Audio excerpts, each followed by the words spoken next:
नमस्कार मो चैनल को समस्त को स्वागत जनाऊँगी।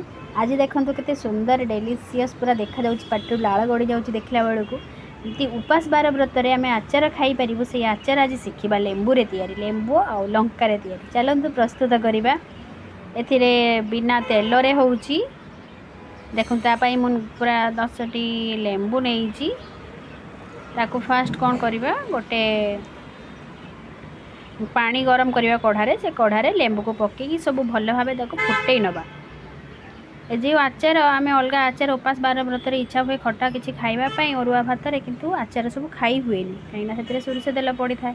ये आचारटी आज से बिना ऑयल रे हम आत बढ़िया हम टेस्ट एत सुंदर हम जोटा कि अरुआ भात सहित पार्टी को आमर रुचिब।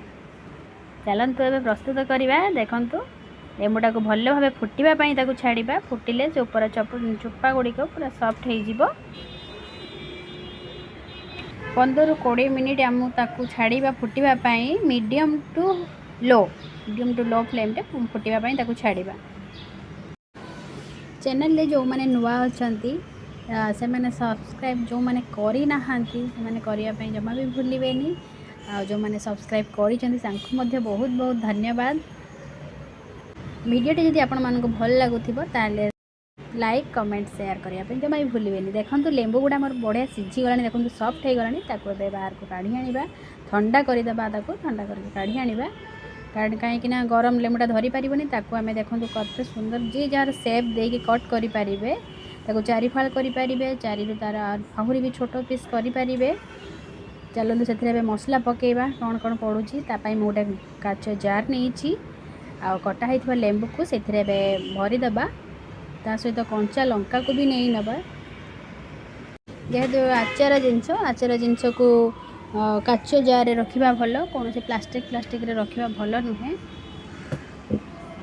देखो केते सुंदर सब सेफ हो गला से लुण देखो दौची लुणटा देखिए अधिक परिमाण टे लुण देवे कहीं खट्टा आम जापारूँ एति देखा कि खट्टा तार बहुत रोचे से हलदी गुंड दबा काश्मीर लाल मिर्च पाउडर दौची सहित तीखा लाल भी दौची कलर भी देखा पर डेलीशियस कलर भी आसो सहित टिके राग भी रहिबो। देखो मुझे जीरा गुंड करी होममेड जीरा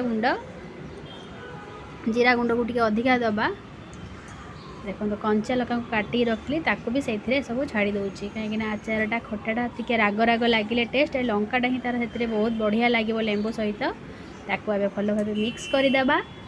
एथिरे बिल्कुल भी तेल फेल किसी पड़ोनी मझिरे मझिरे गोटे दिन 2 दिन छाड़ी टे मिक्स करुवे कची देवे काच बोतलटा को कची देले से मिक्स हो देखो धीरे धीरे सी केते सुंदर हो सफ्ट हो केते दिन पर 8-10 दिन पर केते सुंदर सफ्ट हो खरारे एमती ढक्कन लगे टे बसेबे न बसेले भी चलो।